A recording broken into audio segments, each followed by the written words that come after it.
Investigators have said they know more about this case than they've ever revealed publicly. If that's true, and there are very good reasons to believe it is, then the question isn't who took them. The question is, why has this been buried? 3 people, gone overnight. No bodies, no suspects. Not a single meaningful lead in over 30 years. On the surface, this looks like a cold case, a tragedy, a failure of investigation. But the deeper you go into the Springfield Three, the more something else starts to take shape. Something quieter, something calculated. A feeling that the silence isn't accidental. Stay with me until the end, because there's a detail buried at the bottom of this case that most people never hear.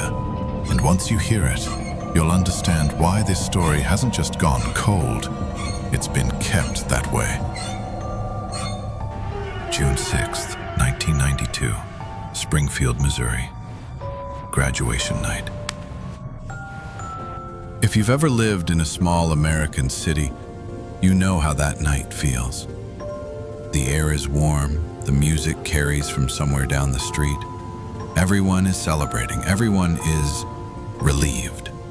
Summer is finally here, and for a brief, golden moment, nothing bad seems possible. Suzie Streeter was 18 years old. She had just graduated from Kickapoo High School. She spent that evening the way most 18-year-olds do on graduation night. Out with friends, laughing, free. Her best friend, Stacy McCall, was right beside her. They had been close for years, the kind of friends who don't need to say much to understand each other. After the celebrations wound down, the girls decided to go back to Suzie's house. Her mother, Sherrill Levitt, would be there. Sherrill was 47, warm, reliable, the kind of woman who left the porch light on. The plan was simple. Sleep, wake up, figure out the summer. None of them were ever seen again. When Stacy's friends came by the next morning to pick her up, she wasn't there. The house was unlocked. The TV was on. Cigarettes were still burning in an ashtray, as if someone had stepped away for just a moment and never came back. Sherrill's car sat in the driveway. The porch light was still on from the night before. Everything looked like a normal morning, except the 3 women who lived there were gone. I need you to sit with that for a second. Because here's what makes this different from so many other disappearance cases. There was no struggle, no blood, no broken furniture, no sign that anything violent had taken place inside that house. Whoever or whatever took these 3 women did it so cleanly, so efficiently, that the house itself didn't register what had happened. That's not a crime of passion. That's not random. That level of control takes planning. Police were called. The investigation began. And then, almost immediately, something strange happened. It stalled. Now, I want to be careful here. I'm not saying the officers who worked this case didn't try. Many of them did, genuinely, for years. But look at what the investigation produced. After 30-plus years, there are no confirmed suspects, no charges, no arrest, no body, no theory that has ever been seriously proven in public. Nothing. In a city of 150,000 people, where 3 women vanished overnight from a residential neighborhood, where someone must have seen something. Nothing. The first strange detail is the porch light. Sherrill always turned it off before she went to bed. That was her habit. That was her routine. When the girls arrived home that night, Sherrill was still awake. She would have let them in. She would have turned out the light. It was still on in the morning. That means whatever happened, happened fast. Fast enough that Sherrill never got the chance to do the one small automatic thing she did every single night of her life. The second strange detail is the glass on the porch. When investigators arrived, they found a broken, decorative globe near the front door. It had shattered. Now, that could mean a struggle near the entrance, an attempt to fight back, an accident as someone was rushed outside against their will. Or, and this is where it gets uncomfortable, it could mean the glass broke after, when a neighbor was poking around before police arrived. Which is exactly what some accounts suggest happened. Evidence contamination on the first day, before the case even formally began. The third detail, and this one barely gets talked about. In the days following the disappearance, multiple people came forward to say they had seen a van parked in the neighborhood that night. A white or light-colored van. No plates that anyone could confirm. No driver that anyone could describe beyond vague impressions. A van. In 1992 true crime terms, that detail lands like a thunderclap. But it went nowhere. The van was never identified. The lead was never publicly resolved. It just faded, like so much else in this case. Here is what I keep coming back to. The FBI got involved. The FBI does not involve itself in routine missing persons cases. The involvement of the federal government means someone, somewhere, elevated the urgency of what happened to Sherrill, Suzie, and Stacy. It means there was a belief, even early on, that this was something larger, something that reached beyond a single neighborhood in Springfield. And yet, nothing. Over the years, a name has surfaced repeatedly in connection with the Springfield Three.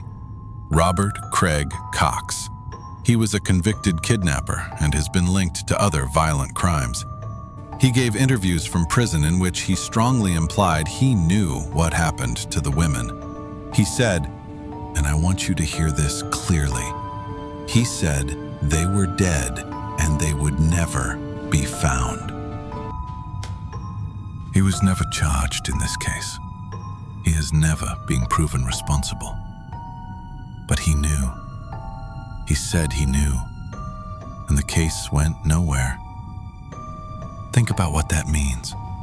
A man in prison, convicted of violent crimes, implies direct knowledge of what happened to 3 missing women. And the answer from the justice system was, effectively, silence. That silence is the thing that haunts me most about the Springfield Three. Because silence in a case like this is not neutral. Silence is a choice.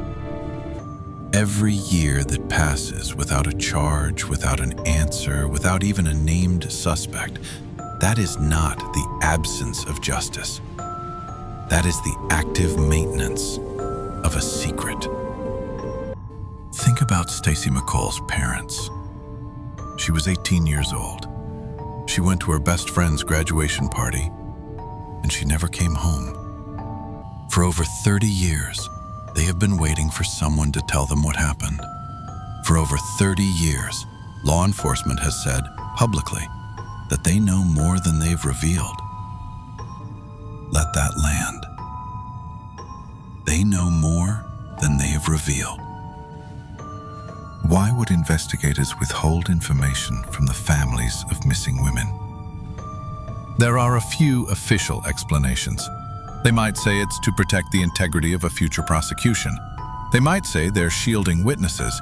They might say the information is too sensitive to release publicly. But here is the other possibility, the one that doesn't get said in press conferences. What if the information they're withholding points somewhere inconvenient? What if the answer to what happened to Sherrill Levitt and her daughter's friend leads somewhere that powerful people don't want it to lead? I'm not here to give you a name I can't prove. I'm not here to make accusations without evidence. But I am here to tell you that the pattern of this case, the stalled investigation, the implied knowledge, the federal involvement that produced nothing, The convicted criminal who hinted at the truth and walked away uncharged. That pattern looks less and less like incompetence the longer you stare at it. Incompetence makes mistakes. It fumbles leads. It follows wrong suspects too long and right ones not long enough. But 30 years? No suspect? No arrest? In a case with FBI involvement, multiple witnesses, and a convicted criminal who essentially telegraphed what happened? That's not incompetence. That's a decision. The Springfield Three disappeared on the night of June 6th, 1992. 3 women stepped off the map in the middle of an American summer, in the middle of a celebration, in the middle of a neighborhood full of people. And 30 years later, the most powerful law enforcement agency in the world still hasn't told us what it knows. Ask yourself why. And then ask yourself something even harder. If investigators have known for decades what happened to Sherrill, Suzie, and Stacy, then every year of silence isn't just a failure. It's a choice to let 3 women stay missing forever. The Springfield Three are still officially missing. No arrests, no confirmed suspects, no answers given to the families who have spent over 30 years waiting. But remember what we said at the start. Investigators have claimed they know more than they've revealed. And the longer that stays true, the more one question keeps circling back around. Who are they protecting? And there's one thing that's even scarier than that story. Not watching another video like this one.